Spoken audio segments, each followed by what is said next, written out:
Hello everyone, welcome और welcome back to my channel. कैसे हो आप सब? आई होप कि आप सभी अच्छे हो और सेफ हो। हमने स्टार्ट किया हुआ सेट थ्योरी। ये सिर्फ बीकॉम के लिए ही हम स्टडी नहीं कर रहे हैं। अगर आप किसी भी कॉम्पिटिटिव एग्ज़ाम की प्रिपरेशन कर रहे हो जहाँ पे सेट थ्योरी अगर आपके सिलेबस में है तो ये मोर देन सफिशिएंट है। जितना भी हम बेसिक डिस्कस कर रहे हैं ये बेसिक आपको पता होना चाहिए कोई भी सेट थ्योरी का क्वेश्चन सॉल्व करने के लिए। तो मैंने सेट थ्योरी के नाम से अलग से प्लेलिस्ट बनाई हुई है, वहाँ जाकर आप पहले वाली सभी वीडियोस को देख सकते हो, जिसमें हमने सेट के बारे में, सबसेट्स के बारे में, इनके ऑपरेशंस के बारे में डिस्कस किया था। तो आज की वीडियो में हम डिस्कस करेंगे कॉम्प्लीमेंट की properties, disjoint set, set difference और सिमेट्रिक सेट डिफरेंस। देन उसके बाद एक इम्पॉर्टेंट लॉ रह जाता है हमारा डी मॉर्गन्स लॉ, जिसपे क्वेश्चंस बनते हैं और ये डायरेक्ट रिजल्ट आपका क्वेश्चंस में यूज़ होता है। तो वो हम नेक्स्ट वीडियो में करेंगे, आज की वीडियो में नहीं, मतलब इस वीडियो में नहीं, नेक्स्ट वीडियो में मैं आपको वो करवाऊँगी। उससे पहले जो बेसिक छोटे मोटे टॉपिक्स रहते हैं वो इस वीडियो में हम कवर कर लेते हैं। तो इससे पहले वाली कोई भी वीडियो अगर आपने नहीं देखी है तो प्लेलिस्ट में जाके उनको देख लेना। तो स्टार्ट करते हैं वीडियो को। देखो कॉम्प्लीमेंट क्या होता है, मैंने आपको बताया था। लेट से ए अगर आपने सेट लिया हुआ है 1 2 3, यूनिवर्सल सेट आपने ले रखा है 1 2 3 4 5 6, तो ए का कॉम्प्लीमेंट क्या हो जाएगा? ए के वो एलिमेंट्स जो यूनिवर्सल सेट में ना हो। इट मीन्स ए के अंदर कौन से एलिमेंट्स हैं? 1 2 3। तो 1 2 3 को यूनिवर्सल सेट में से हटा दो तो क्या बच गया? 4 5 6। तो ए के कॉम्प्लीमेंट में कौन से एलिमेंट्स आ गए? 4 5 6। तो ये कॉम्प्लीमेंट होता है, इसकी कुछ प्रॉपर्टीज़ है वो हम स्टडी करते हैं। तो फर्स्ट प्रॉपर्टी कहती है कि अगर आप ए और ए कॉम्प्लीमेंट की यूनियन कर दो तो क्या बन जाएगा? यूनिवर्सल सेट बन जाएगा। देखो ये क्या है? ए, ये क्या है? ए का कॉम्प्लीमेंट। इन दोनों को यूनियन कर दो यानी कि मिला दो तो क्या बनेगा? 1 2 3 4 5 6, that is union set. Clear है? सेकंड प्रॉपर्टी कहती है अगर इन दोनों की इंटरसेक्शन करोगे तो कुछ भी कॉमन नहीं आएगा। तो देखो इन दोनों की इंटरसेक्शन करो, क्या कुछ कॉमन है? नहीं, कुछ कॉमन है। It means 5। ये कह रहे हैं कि अगर 5 का कॉम्प्लीमेंट करोगे तो यूनिवर्सल सेट आएगा। 5 का कॉम्प्लीमेंट करोगे, 5 का मतलब कुछ भी नहीं, कुछ भी नहीं का कॉम्प्लीमेंट करोगे सब कुछ, सब कुछ मतलब यूनिवर्सल सेट, क्योंकि यूनिवर्सल सेट के अंदर ही सारे एलिमेंट्स है। क्लियर है? फोर्थ कहता है कि यूनिवर्सल सेट को कॉम्प्लीमेंट करोगे तो क्या आएगा? कुछ भी नहीं आएगा। इसका कॉम्प्लीमेंट कर दो, क्या बचेगा? कुछ भी नहीं बचेगा। It means 5। उसके बाद ये प्रॉपर्टी इंपॉर्टेंट है, ए के कॉम्प्लीमेंट का कॉम्प्लीमेंट इज़ ए। ये है ए कॉम्प्लीमेंट, इसका भी कॉम्प्लीमेंट कर दो, यानी कि यूनिवर्सल सेट के अंदर वो एलिमेंट्स जो ए के कॉम्प्लीमेंट में ना हो। इट मीन्स 4 5 6 को हटा दो, क्या बचेगा? 1 2 3। 1 2 3 क्या है? ए। तो इट मीन्स ए के कॉम्प्लीमेंट का कॉम्प्लीमेंट इज। क्लियर है? समझ में आ गया? देन 6th और 7th प्रॉपर्टी आपकी डी मॉर्गन्स लॉ है, जिसको हम डिटेल में स्टडी करेंगे। कहता क्या है? ये कहता है कि ए यूनियन बी होल, इसका कॉम्प्लीमेंट करोगे तो उसका रिजल्ट क्या आएगा? ए का कॉम्प्लीमेंट इंटरसेक्शन बी कॉम्प्लीमेंट। और अगर यूनियन की जगह इंटरसेक्शन ले लोगे तो इसका रिजल्ट क्या आएगा? ए इंटरसेक्शन बी का कॉम्प्लीमेंट का रिजल्ट क्या आएगा? A complement union B complement. तो इसका हम प्रूफ हम डिटेल में करेंगे। अभी के लिए समझ लो कि ये डी मॉर्गन्स लॉ की स्टेटमेंट है। क्लियर है? समझ में आ गया कॉम्प्लीमेंट की प्रॉपर्टीज़। अब नेक्स्ट टॉपिक आता है, वो आता है डिसजॉइंट सेट। नाम से पता लग रहा है जो जॉइंट नहीं है। जॉइंट नहीं है मतलब जिसमें भी कुछ कॉमन नहीं है। तो देखो ए और बी दो सेट हैं सच दैट कि उनके बीच में कुछ कॉमन नहीं है, मतलब उनकी इंटरसेक्शन क्या है? 5। That is there are no common elements in A and B. तो इस तरह के सेट्स को आप क्या बोलोगे? Disjoint set. For example A के अगर आपने ले लिया A B C D, B के अंदर अगर आपने ले लिया पी क्यू आर एस, तो ए ये अलग सेट है, बी अलग सेट है। क्या इन दोनों के में कुछ कॉमन है? कुछ कॉमन नहीं है। It means these are disjoint set.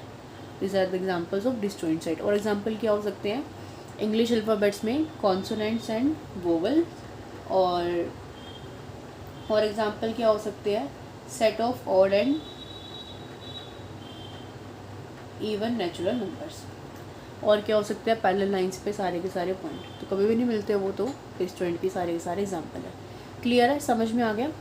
उसके बाद आता है सेट डिफरेंस। हमने जब स्टार्टिंग में ऑपरेशंस की बात की थी कि सेट पे हम ऑपरेशंस बेसिकली 3 तरह से लगाते हैं, यूनियन, इंटरसेक्शन और सेट डिफरेंस। तो अब तक की पहले वाली वीडियोस में हम यूनियन और इंटरसेक्शन को कंप्लीट कर चुके हैं। अब जो थर्ड ऑपरेशन है वो क्या है? Set difference. मैंने आपको बताया हुआ था सेट डिफरेंस का मतलब ए माइनस बी। तो उसको स्टडी करते हैं डिटेल में। तो देखो सेट डिफरेंस क्या है? Difference of set A and B is the set of elements which are in A but not in B. A और बी का सेट डिफरेंस का मतलब क्या है? ए के वो एलिमेंट्स जो बी में ना हो। इसको राइट कैसे करोगे? ए माइनस बी। और इसको रीड कैसे करोगे? ए डिफरेंस बी। देखो वेन डायग्राम से समझते हैं। ये ए है, ये बी है।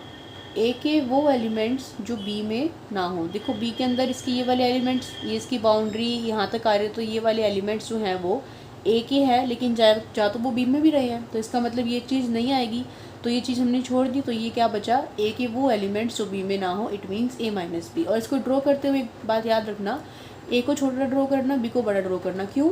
क्योंकि हमने क्या कहा है, ए के वो एलिमेंट्स जो बी में ना हो, तो मतलब बी के अंदर ज़्यादा एलिमेंट्स है ना, बी के अंदर हमने ज़्यादा एलिमेंट्स ले रखे हैं, बी हमारा बड़ा सेट है, तो इसी वजह से बी को बड़ा ड्रॉ करना है, ठीक है। और बी माइनस ए क्या हो जाएगा, बी के वो एलिमेंट्स जो ए में ना हो, ठीक है। तो यहाँ पर हमने इसको कैसे ड्रॉ किया, ये बी है, ये बी के एलिमेंट्स हैं, लेकिन बी के एलिमेंट्स टोटल वैल्यू से तो यहाँ तक नहीं है, लेकिन ये तो ए के अंदर इंक्लूड हो रहे हैं, तो इसको तो हमने छोड़ना है। तो हमने यहाँ पे क्या लिया, B minus, that is B के वो एलिमेंट्स जो ए के अंदर नहीं है। तो इसको लिखोगे कैसे, A minus B curly bracket start x such that x belong to A and x not belong to B. X A का तो है मेंबर लेकिन बी का नहीं है। और बी माइनस ए कैसे लिखोगे, X such that x belong to B but not in B. जो पहले है उसके अंदर तो बिलोंग करेगा, लेकिन जो बाद में उसके अंदर बिलोंग नहीं करेगा। एग्जाम्पल की हेल्प से देखो, अगर ए के अंदर एलिमेंट्स है 1 2 3 4, बी के अंदर अगर एलिमेंट्स है 2 3 8 9, तो ए माइनस बी क्या होगा, ए के वो एलिमेंट्स जो बी में नहीं है। अब ए के अंदर एलिमेंट्स कौन से हैं, 1 2 3 4, तो 1 2 3 4 को इनसे कंपेयर करो, तो 1 2 3 4, 2 3 तो है, 1 4 नहीं है, तो ए माइनस बी क्या आ गया, 1 4। क्लियर है। बी माइनस से क्या हो जाएगा, बी के वो एलिमेंट्स जो ए में ना हो, तो बी में है क्या, 2 3 8 9, तो 2 3 8 9 को इससे कंपेयर करो 1 2 3 4 से, 2 3 8 9 यानी कि 8 9, तो इट मीन्स 8 9, तो बी माइनस से क्या हो गया, 8 9।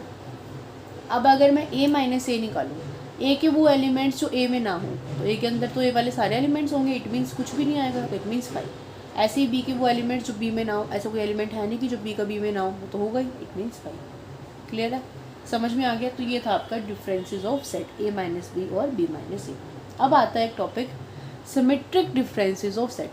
तो देखो सिमेट्रिक डिफरेंस क्या होता है। Symmetric differences of set A and B is the union of set. किस किस का यूनियन होगा इसमें, ए माइनस बी और बी माइनस ए का। बी माइनस ए और ए माइनस बी के यूनियन का जो सेट होगा उसको बोलोगे आप symmetric difference of set. Difference है, ए और बी सेट है, दोनों का डिफरेंस ले लिया, ए माइनस बी और बी माइनस ए, और उन दोनों का यूनियन कर दिया, तो इसलिए इसका नाम क्या है, सिमेट्रिक डिफरेंसेस ऑफ सेट। और इसको डिनोट कैसे करते हैं, ऐसे ट्रायंगल से डिनोट करते हैं। इसको ट्रायंगल नहीं बोलना, इसको इस तरह से हम डिनोट करते हैं, is equal to A minus B union B minus A. और यू कैन से, क्या कह सकते हो आप, यूनियन का मतलब क्या होता है, या तो एलिमेंट इससे बिलोंग करे या तो एलिमेंट इससे बिलोंग करे, तो वही लिखा हुआ है एक्स सच दैट एक्स या तो इससे बिलोंग करे और या फिर इससे बिलोंग करे। और तीसरी स्टेटमेंट क्या बन सकती है इसकी, कि एक्स ए और बी की इंटरसेक्शन से बिलोंग ना करे। देखो क्यों कहा है ऐसा, ध्यान से समझना ये चीज़। अभी हमने ये देखा था ए माइनस बी क्या होता है ये, और बी माइनस ए क्या होता है ये, है ना ये। अभी हमने क्या बोला कि सेट डिफरेंस, सिमेट्रिक डिफरेंस क्या होगा, इन दोनों की यूनियन। तो देखो जब आप इन दोनों की यूनियन करोगे तो क्या ये वाला पोर्शन इंक्लूड होगा, नहीं होगा ना, क्योंकि देखो इसमें ये इंक्लूड हो रहा है, इसमें ये इंक्लूड हो रहा है, तो इन दोनों को मिला दो, फिर भी ये वाला पोर्शन तो इंक्लूड नहीं होगा। और ये है क्या, ए और बी की इंटरसेक्शन, तो इसका मतलब ए और बी की इंटरसेक्शन को छोड़कर जो कॉमन जो एरिया बचेगा, ए और बी की इंटरसेक्शन को छोड़कर जो एरिया बचेगा वो क्या है, ए माइनस बी और क्या है, बी माइनस ए। और यू कैन से इन दोनों की यूनियन, और इन दोनों की यूनियन को ही क्या बोलते हैं हम, सिमेट्रिक डिफरेंस। तो सिमेट्रिक डिफरेंस के अंदर वो एलिमेंट्स आएंगे जो ए और बी की इंटरसेक्शन के अंदर नहीं आएंगे। क्लियर है, समझ में आया बात। अब एग्जाम्पल से इसको अप्लाई करके देखते हैं। ए के अंदर मैंने एलिमेंट्स ले लिए 1 2 3 4 5। देखो ये समझने में आसान लग सकता है, लेकिन जब तक खुद से एग्जांपल लेके करके नहीं देखोगे तब तक कंसेप्ट क्लियर नहीं होंगे। और वेन डायग्राम्स काफ़ी आसान है आपको चीज़ें समझ में आने के लिए, लेकिन वो तभी होगा जब आप प्रैक्टिस करोगे। मैंने तो समझा दिया, लेकिन आप खुद ड्रॉ करके देखना, फिर आपके कंसेप्ट क्लियर हो जाएंगे। ठीक है, एक बार थोड़ा सा ध्यान से प्रैक्टिस कर लो, फिर आप कभी नहीं भूलोगे इन टॉपिक्स को। अब एग्जाम्पल मैंने क्या लिया, 1 2 3 4 5 में ए ले लिए, ए में ये ले लिए, बी में मैंने ले लिया 2 4 5 6 7। अब ए माइनस बी निकाला मैंने, मैं आपको सिमेट्रिक डिफरेंस निकाल के दिखा रही हूँ इनका। तो ए के वो एलिमेंट्स जो बी में ना हो, ए के अंदर है क्या, 1 2 3 4 5, तो इनको कंपेयर करो 1 2 3 4 5 से। तो ए के कौन से एलिमेंट इसमें नहीं है, तो 1 नहीं है और एक 3 नहीं है, 2 भी है, 4 भी है, 5 भी है, तो ए माइनस बी में क्या आ गया, 1 और 3। देन बी माइनस ए निकाला, बी के वो एलिमेंट्स जो ए में ना हो, तो बी में है क्या 2 4 5 6 7, इसमें से 2 4 5 तो इसमें है, 6 7 नहीं है, तो बी माइनस ए में क्या आ गया 6 7 आ गया। ठीक है, अब हमने क्या कहा था कि इन दोनों की यूनियन कर दो, तो इन दोनों की यूनियन करोगे तो क्या बनेगा 1 3 6 7, तो it means this is the symmetric difference. और इसको प्रूव करते हैं हम इस चीज़ से कि x के अंदर ये एलिमेंट्स इन दोनों के इंटरसेक्शन नहीं होने चाहिए। तो देखो इन दोनों की इंटरसेक्शन करना, a इंटरसेक्शन b क्या आएंगे जो कॉमन एलिमेंट्स होंगे, तो कॉमन एलिमेंट्स क्या है 1 तो इसमें नहीं है, 2 दोनों में है, तो एक तो 2 हो गया कॉमन एलिमेंट, 3 इसमें है लेकिन इसमें नहीं है तो कॉमन नहीं रहा, 4 इसमें भी है इसमें भी है, 5 इसमें भी है इसमें भी है लेकिन 6 7 नहीं है, तो क्या बचे 4 5, यानी कि 2 4 5 जो है अपन के कॉमन एलिमेंट्स हैं, यानी कि हमारा a सिमेट्रिक डिफरेंस b ये नहीं हो सकता। तो क्या ये है, नहीं। देखो इन सारे एलिमेंट्स में से 2 4 5 को छोड़ के जो बचे एलिमेंट्स 1 3 6 7 ही इसका आंसर है, क्योंकि ये इसके इंटरसेक्शन में नहीं आते। तो यहाँ से ये चीज़ भी प्रूव होती है।